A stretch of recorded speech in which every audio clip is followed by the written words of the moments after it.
G'day guys, my name's Formal, and this is 7.0.3 Holy Paladin First Look PvP guide. So this isn't going to be a full in-depth guide with macros and add-ons and things like that I've done in the past, mainly because we're out of season at the moment. This is a pre-patch. The class is largely based and designed around being at 110 with an artifact, and being that its Legion hasn't come out yet, we're not able to access a large part of how the class is designed, and most importantly the PvP talents. So this is just going to be a quick first look for people who might be interested in trying Holy Paladin but aren't sure how it's performing, and also people that might want to give Holy a try and aren't sure how to spec. So for PvP, and again this is just my opinion, I've tried this build and similar builds out over the last few days, and I've found great success with the one that I'm currently using. Also tried this a lot on the PTR as well. So getting straight into the talents, Bestow Faith on the first tier is really good. That's a 12-second cooldown. You apply it to yourself or a friendly target, and then after 5 seconds it triggers, healing for about 50k. This is really good at offsetting the damage that we take from Light of the Martyr, where you heal a target and a portion of that healing gets done to you as damage. If you apply Bestow Faith on yourself before you spam Light of the Martyr, the damage that you take from this will be offset by the healing from Bestowed Faith. On the second tier I take Divine Steed, which is basically just a different version of Speed of Light, which we had previously. It has a 45-second cooldown, and for 3 seconds it increases our movement speed by 100%. It's paired well with Blessing of Freedom, because using Divine Steed does not remove movement impairing effects. On the third tier, Fist of Justice is similar but different to the way that it was in Warlords of Draenor. So our Hodge has a range reduction, it is now 10 yards, and it has a baseline 1 minute cooldown.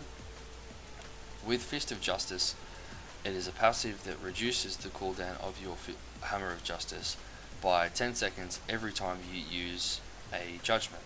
Judgment has a 30-yard range and it has a 10-second cooldown.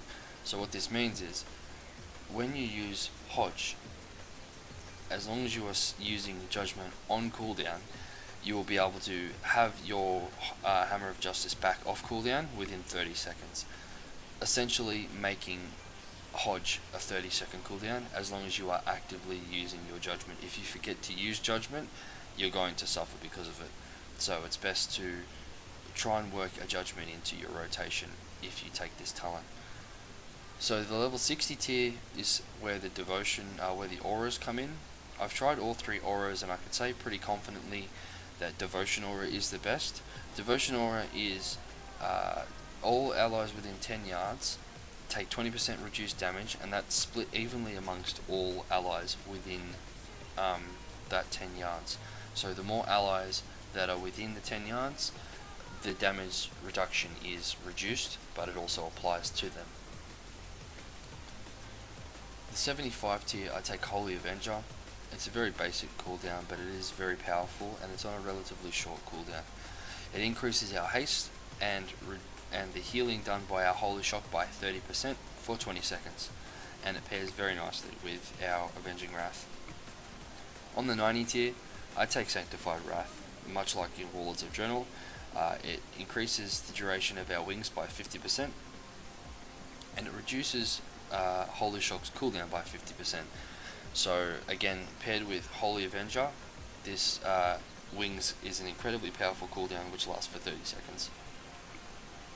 Finally, the level 100 talent I take is Beacon of the Lightbringer. So this pairs with basically affects our new mastery, and our new mastery, in case you are unaware, is Lightbringer, which proximity to your targets causes your spells to heal for an additional for 20 with my current mastery, 27% more.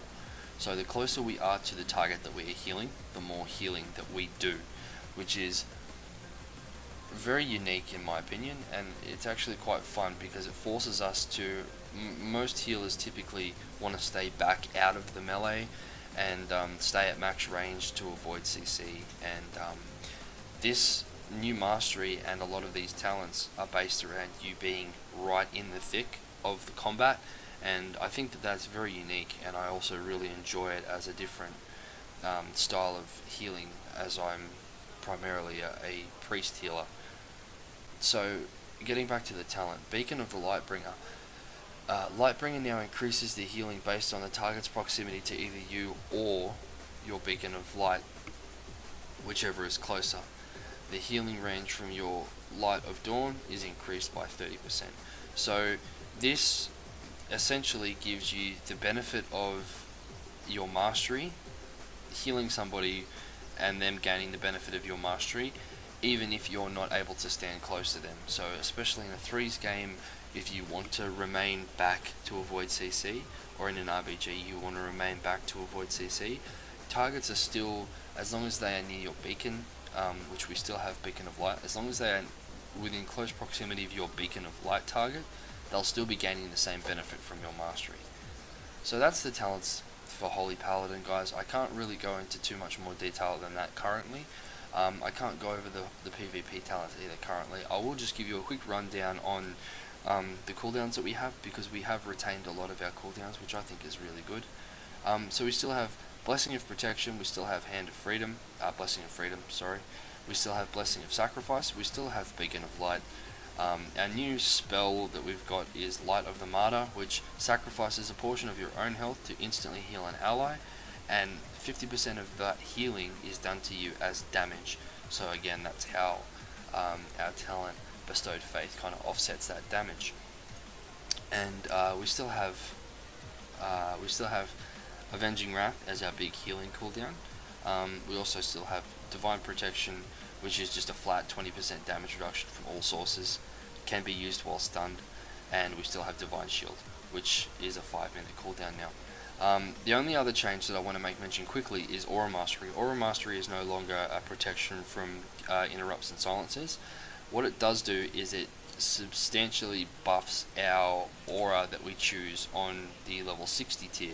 So again, I'll just get into it quickly. So Devotional Aura is a 20% damage reduction, and it splits that evenly amongst all allies within 10 yards of the Holy Paladin.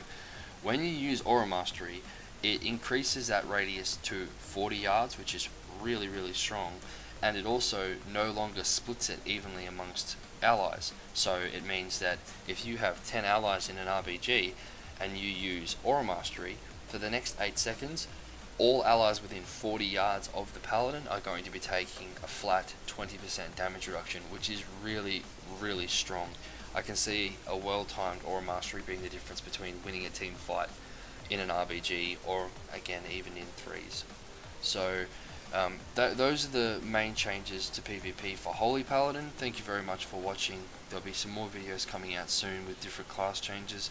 If you like this style of quick guide, or if you would like to recommend another class or spec to be done, I'm kind of working my way through them slowly, but I'm always open to suggestions or recommendations. And again, these talents are just my personal opinion.